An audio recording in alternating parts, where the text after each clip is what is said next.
Hey guys, how's it going? My name is Jason. I normally film videos outside doing stuff like that, but today there's about 2.5 feet of snow outside. So basically I'm going to talk about major off-road upgrades that you can do to your vehicle for about $1,500. I know a lot of people are getting like stimulus checks, stuff like that. I unfortunately am not, but if you have a little less than $1,500 and you're trying to do some major upgrades, but this I think is a pretty good list of stuff that I have either personally used or know people that use and have talked very highly of it. I'm sure there's a ton of options out there and I would encourage you to do your own research on them.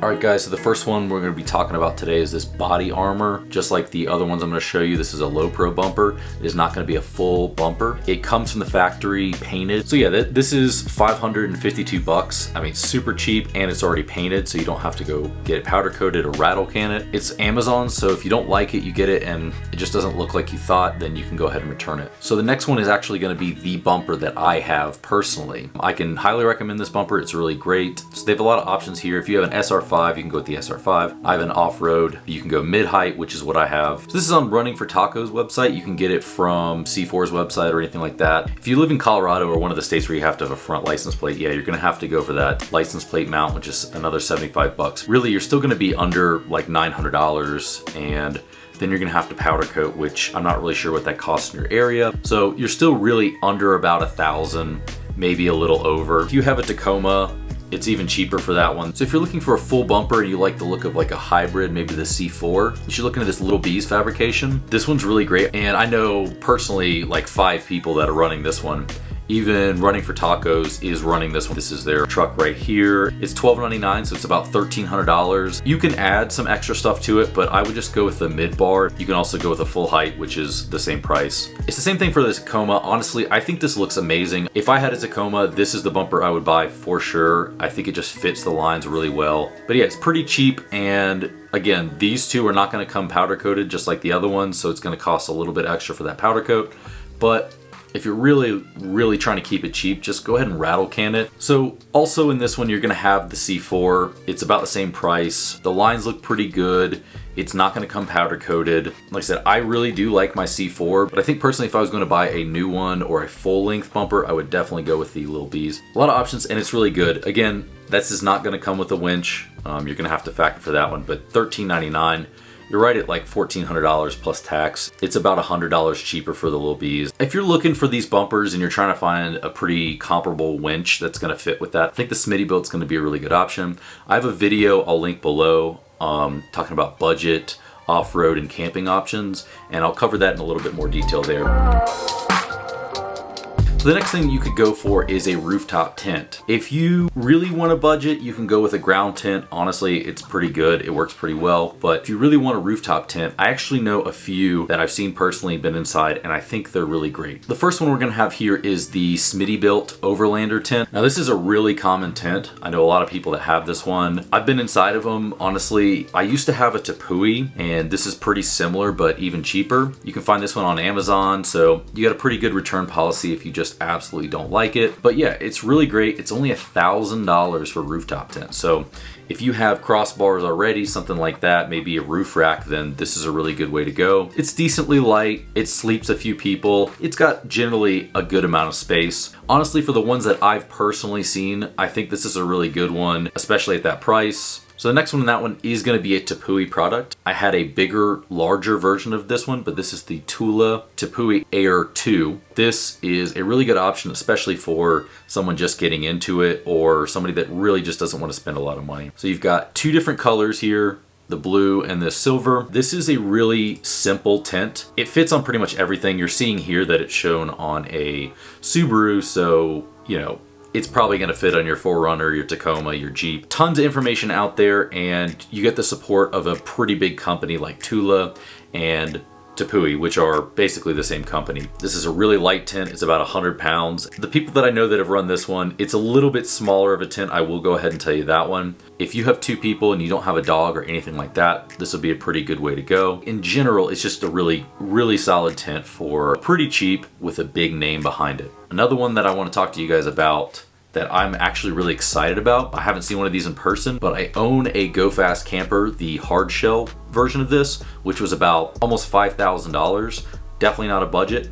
But this one here, the super light. So this one's 80 pounds. It's super light. Honestly, I think this might revolutionize the hard shell tent market. When it first was released, people were going crazy over it. It's only $1,300 for a clamshell tent. So with the ladder, it's another $100, but if you're like me and you have a ladder on the back, then you can just enter through the rear. You can buy the $100 ladder. You might be able to find it cheaper somewhere else. At $1,300, this doesn't come with the mattress. It's another $300 for the mattress, which puts you at $1,600. It's some kind of special mattress they have, and I believe that you could just find the dimensions. Like I said, I haven't seen one in person. I'm gonna be seeing one pretty soon and probably doing a review on it. You can put this on pretty much any vehicle that has a long enough roof. I think it looks great. There's not really a whole lot of options, but this is gonna be a really budget one, but I think this is really cool and I'm very excited to see these. If I really like it when I see it, I might actually end up going with one of these and selling my Go Fast. So we've got one more here for you guys. This is gonna be the most expensive, but it's still gonna be pretty cheap. This is a really big tent. This one's also from Smittybilt, but this one is much bigger. I know somebody that runs this one. It takes up the entirety of their roof. It's really good quality. It is 160 pounds, so just know that when you're looking. Check your crossbars or what your roof rack can hold. This is really popular with a lot of like Jeep people especially, but you can easily run this on a 4Runner. The person I know who has this runs it on their 4Runner. This is just under $1,400. It's really great. Again, it's on Amazon, so if you have any issues, great return policy on that. But those are my favorite rooftop tents that are pretty cheap, that I've actually personally seen, been inside, or know somebody that has one and talks really highly of it. I'm sure there's a lot of other options out there, tons and tons of rooftop tent companies out there, but if I haven't seen it and I haven't been in it, or I don't know the company that well, I can't really recommend it. So in the same kind of area as the rooftop tent, we also have these roof racks. One of my personal favorites is this up top Overland rack. This is the Bravo. The Alpha is a lot more expensive, but the Bravo rack is only $800. Now this is a local company, Up Top. Almost everyone I know that's running a roof rack in Colorado that I'm pretty close with, they're running either the Bravo or the Alpha. This, I believe, right here is running for Taco's truck, and you can get light bar cutouts. There's a lot of custom stuff you can do. If you go with the Alpha, which is a lot more expensive, you can get color matching, stuff like that. But this is the Bravo. It's a more of a budget option, but it's still got light cutouts and stuff like that, so you can customize it. So another really cool thing is this is a no drill, so you're not gonna have to drill into the roof just to get this in. Pretty good option if you maybe want to in the future sell your 4Runner or something like that and you don't want to have just random drill holes. But yeah, I think this is really great. Definitely great for running a rooftop tent or really anything you want to run up there. Some boxes, some, extra fuel, stuff like that. Really good option. Another one you can look into is an old staple, the Prinsu rack. This is very common rack. A lot of people I know are running this one as well. So it's a really big company. This is owned by CBI Offroad, which makes bumpers, stuff like that, armor. It fits on a lot of different vehicles, and it's about the same price as the Up Top. It's pretty standard. A lot of people are running this. I think that you'll find that this is pretty great as well. I do believe they used to have a drill option, so if you find an old used one, you may have to drill into the roof, but this one right here is a non-drill. You can do a light cutout for a 40-inch, where on the Up Top you've got a bunch of different options. Personally, because I live in Colorado, I think this is a really good option. I would go with the Up Top if I was buying a new one now. So if you don't have a 4Runner, you have a Tacoma, I'm gonna go ahead and talk about some of the bed rack options because these can actually be pretty expensive as well. So for the Tacomas, I'm actually gonna recommend the Up Top Alpha rack. You can choose between the short or long bed option. The long bed is gonna be $100 more, but even that will put you at $1,000. You can go with really any of these colors. You can color match if you want. This one is gonna put you at $1,100 when you pick the color. Personally, I think I'm fine with just Stealth Black. It has 6 load bars on top. You guys should look into this company, it's really great. They've got scene pod lighting, stuff like that. It's just really cool. It's a really good rack, and I know a lot of people running this one. Another one we're also gonna go for the running for tacos. Again, this is the Cali Rays. This is a short bed.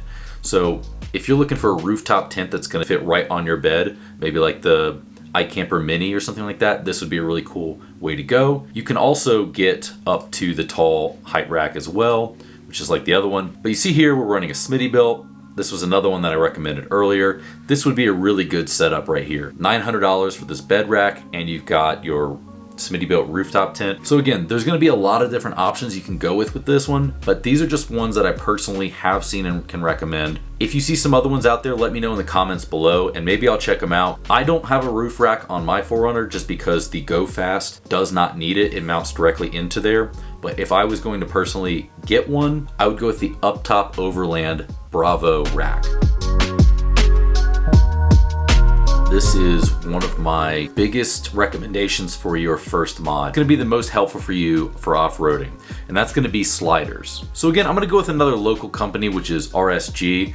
I have these, I can recommend them. Pretty much everyone I know is running these. Really, all of these are gonna be pretty decently budget friendly. They're not powder coated, but you can have them rattle canned, and honestly, I hit mine a lot. I've had them powder coated, but I think I'm gonna be rattle canning mine. There's a bunch of different options. You can go with angled, which are gonna be more aesthetically pleasing in my opinion. And then you've got top plates, you've got flat kickouts, but really all of these are gonna be pretty cheap, under $1,000. And there are so many options from RSG. This is a company I really like working with. They are just down the street from me, and I can't recommend these enough. Sliders are very important, so really, if you don't have these yet and you off-road a lot in areas where you can get snagged up on your rocker panel, this is something I would go with, because if you damage that side panel, it is very expensive to fix. If I was starting again, I would go with an angled slider like this one here with no plate and also a kick out at the back. Mine are flat with a top plate, no kick out. But honestly, they've been very helpful. I've had to spray them up a couple times because I slam these on rocks all the time. Pretty much every time I off-road actually, which is kind of sad. Another one you can look into is the CBI Off-Road. This is gonna be a bigger company. I know a lot of people running these. They have pretty good options. They got kickouts as well. They do offer powder coat, which again, I think you're gonna hit it enough that you should probably just rattle can it, but that's up to you. The RSGs and these are going to be bolt-on, and they'll fit right into your factory frame. They also have weld-on sliders like these right here. All of these are under $1,000, and they're gonna provide enough protection that they're gonna pay for themselves. Think of it as like an insurance policy. And again, I would recommend personally the RSG just because I run them and a lot of people I know run them. So these are gonna be made for the Lexus GX, 4Runner, and the Tacoma. But if you have a Jeep or something like that, there's a lot of options out there. Jeep mods are way cheaper than Toyota mods, so you're probably gonna have an easier time finding cheaper mods. All right, so while we're talking about sliders, we should also talk about skid plates. A lot of these are gonna be very expensive, but I found a few that people I know are running that are pretty cheap. So if you own a Tacoma or a 4Runner, you're gonna have skid plates that come with the vehicle, but these are aluminum, and if you already off-road and you're using the factory plates, go ahead and look underneath because you'll see that they're pretty dented up. So we're gonna look at this CBI here. I know a lot of people running this one. This is gonna cover right in here, either steel or aluminum, which are both gonna be under $1,000. Just know that this steel is gonna be a lot heavier, but it's gonna provide a ton more protection. This is with a powder coat. You can also go bare metal. Like I said before, if you're gonna be hitting that a lot, it's just as good to go ahead and rattle can it, and then every time you hit it, just touch it up. If you're with aluminum, then you really don't need to touch it up that much because it's not gonna rust. So this is just one, this is the CBI. Also another one you can look at is the RCI. This is gonna be the full skid package they offer, and this is going to be the T-case, transmission, front. So you're gonna be hitting all the way down the middle right there. You're gonna have the black powder coat for the steel. Aluminum, again, that's gonna be a little bit stronger and better for your vehicle than the factory skids, but it's gonna be aluminum. It will be a lot lighter. So the option that I would go for if you're really trying to provide a lot of protection, I would go ahead with the steel if you don't already have a lot of stuff under there. If your vehicle is very heavy, go with the aluminum. I think you'll find that that's a pretty good option as well. All right, so this next one is gonna be tires. Honestly, I think that tires matter the most while off-roading. If you have a lift, you can go with a larger tire and get yourself more clearance. But if you don't even have a lift, you can just get yourself more traction.